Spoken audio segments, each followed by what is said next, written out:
Howdy doody everyone, welcome to today's video, which is a late look at the Wargames Illustrated issue 416 for August 2022. I really haven't had a chance to go through this, so we're going to both be going into it blind, but on the front we've got this great artwork of ships of the line engaged in some form of combat.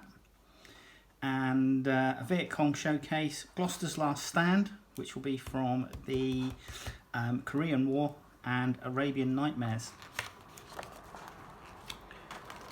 So, contents.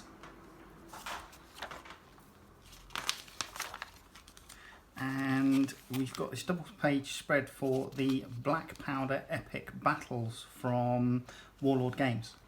These, we've had some sprues for these over the last few months, and they've been really nice miniatures actually, so it might be worth, if you're into your Napoleonics, picking some of those up. Okay, so Crimson Short Stargrave conversions in quickfire. Now, don't get me wrong, but these look like the crew from Red Dwarf. Like many UK people my age who are into wargaming and geek culture in general, I grew up watching a classic sci-fi situation comedy, Red Dwarf. There you go. It has been an obsession for me since, but when I saw the current official minis, I didn't pop for the poses and themes, so I decided to make my own. Okay.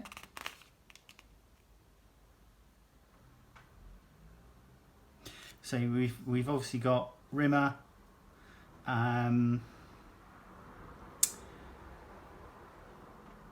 Lister, Crichton and Kat, and then these two are Christine Kachansky and Ace Rimmer. So somebody's done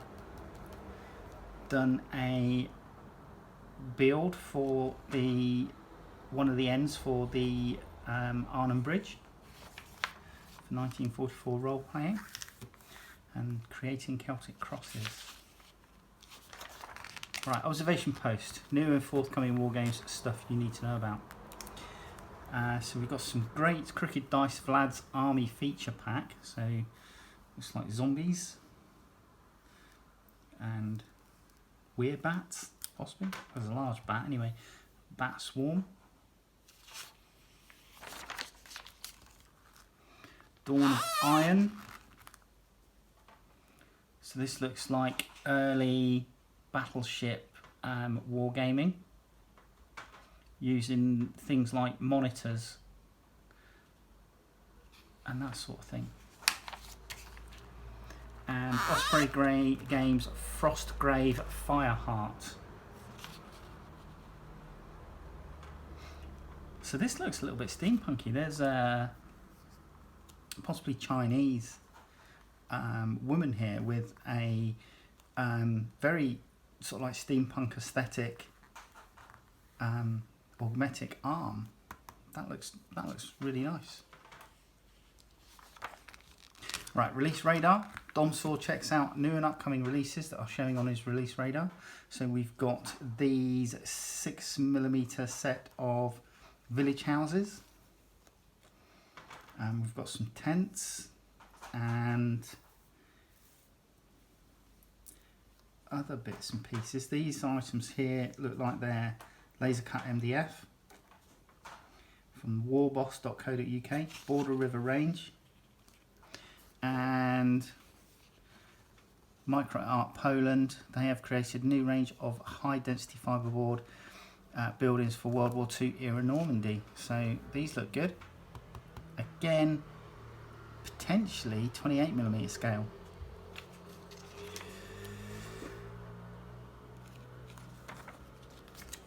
We have some fantastic and animalistic figures. These are like the white metal. Excuse me.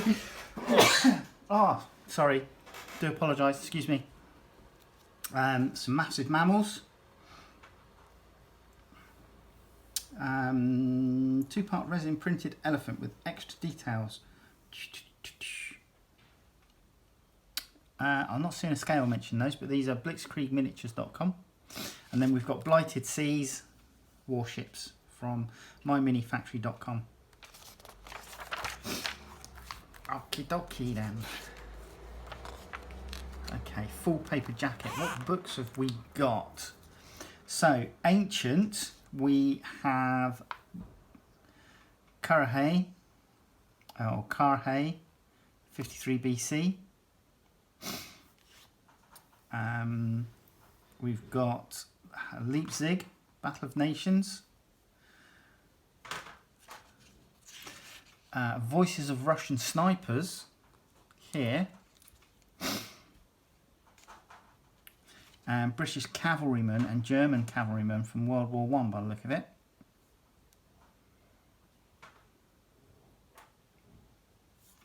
And then we have a book called Extraordinary Valor for Vietnam. So, Flames of War. These are your Stalingrad army set and Kursk army set.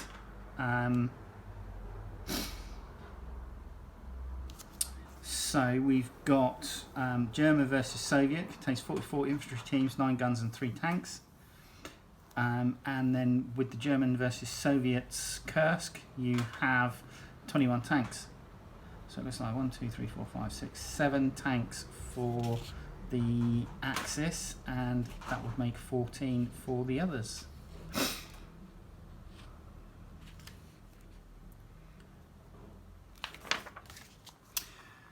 Come in, the water is lovely. So here we go. Age of Sail twist. Barry Hilton presents a compelling case for naval gaming in the 17th century.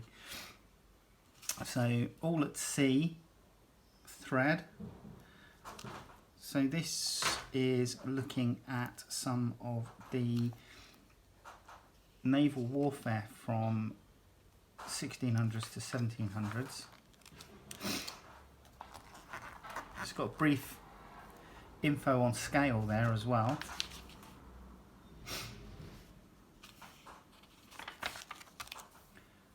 Interesting article. It's got a very brief how to build a seaboard for gaming on.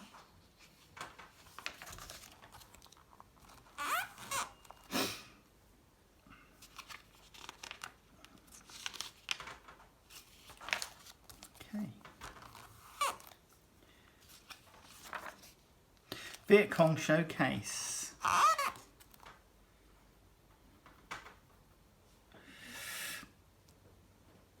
Painter Amy Josbury showcases a Gringo 40s Viet Cong force, her first historical skirmish minis.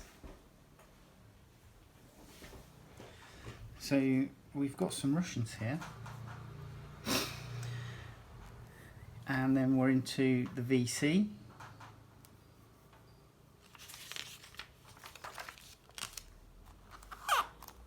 So different Viet Cong. Even one planting a claymore.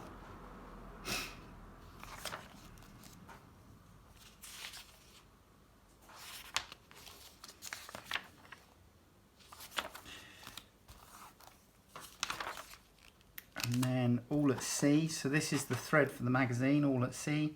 Dawn of Ironclad. So this looks like a Martello tower there. So, yeah. Information about things, monitors, I believe they were collectively known as.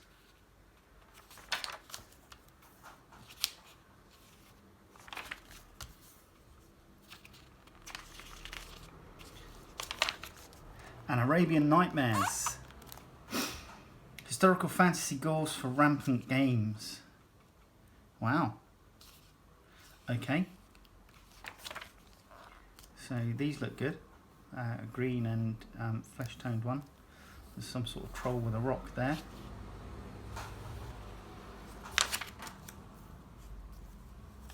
Scenario, the cocky ghoul who went too far.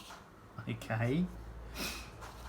It's got some suggested warbands for your ghouls.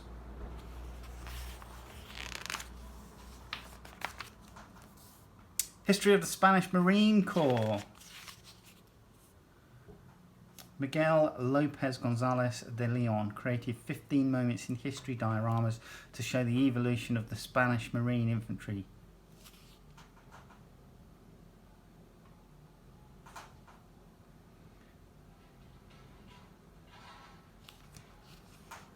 So, wow. Lots of mini vignettes that he's done. Starting from 1627, 1677, 1717, 1727, 1787, 1807, 1807, 1817, 1827, 1837, 1897 and 1907. And bringing us right up to 2017, Marine Infantry Current and Marine Infantry Spanish Civil War 1937. Wow! So yeah, those little vignettes all look great. Obviously, very similar to each other, but really good. Right, here we go. Gloucester's Last Stand. This is a article on the Gloucester's stand at the Imjin River during the Korean War in 1950 to 1953, where the Gloucesters repelled numerous human wave Chinese attacks, holding out, giving the United Nations Army chance to regroup in order to halt the Chinese advance. They were based around several hills, and after quite fierce fighting for, I want to say, a few days, eventually the order was given for every man for himself, and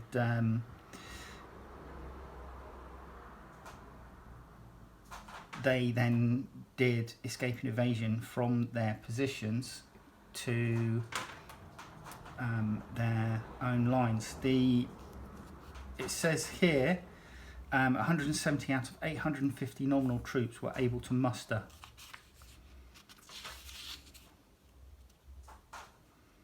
Three nights, 4 fighting companies along with support elements held hilltop positions, and then, isolated and cut off, fell back to Hill 235.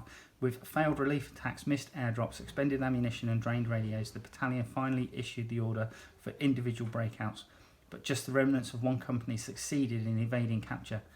Days later, only 170 of the 850 nominal troops were able to muster to receive the US Presidential Unit citation.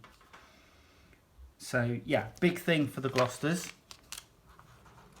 And this is an article showing you how they built up the baseboard by mapping contours from a map. And this is something I've done in the past for map reading exercises. And all they've done then is cut out those contours, and then from there they will sculpt, as you can see here, the hill shapes. So brilliant. And the detail going into this is just fantastic.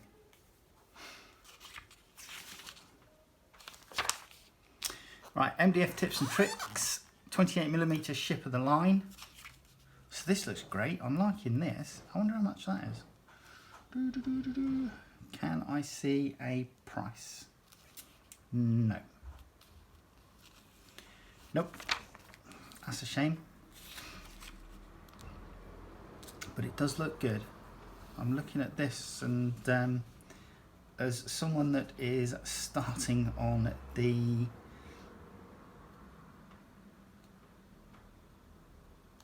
Dungeons and Dragons thing, I just think something like this would be really cool for a story hook. Anyway, Hobby Talk, he's making it up as he goes along. freeform war games and imaginative umpiring. So this looks like an article on some of the ways that certain players, etc., used to play their games in the past. Do's and don'ts for freeform gaming. Make sure that everyone is on board.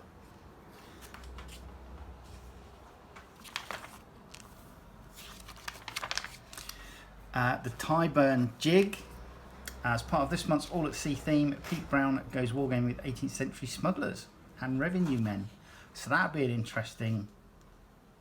would be a really interesting small scale war game. You know, you need to smuggle these items ashore and your revenue men need to catch you at it. So that would be quite interesting.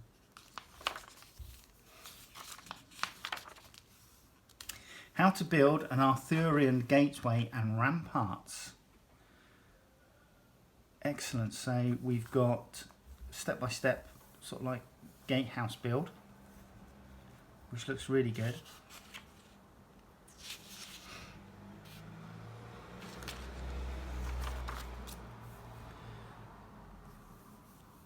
So excellent. And then how to make the walls.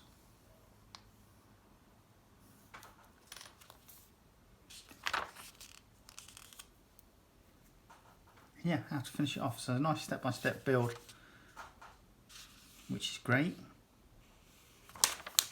And then we come into the final set of adverts and Saga Age of Vikings. Now, it's really regrettable that I can very rarely find anything which says when the next issue is going to be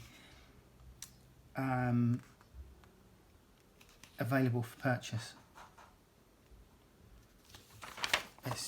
It's one of those things that's really annoying about Wargames Illustrated. So WI, if you ever see any of these, please just add in a little something of when you're going to be releasing your next issue, because it would help. Anyway, that was Wargames Illustrated. Hope you enjoyed that. Hope you enjoyed that quick look and flick through. Wargames Illustrated 417 is probably going to be coming very hot on the heels of this, because this one was late getting out. So you may very well be able to see that next. Anyway, take care and I'll see you soon. Bye bye.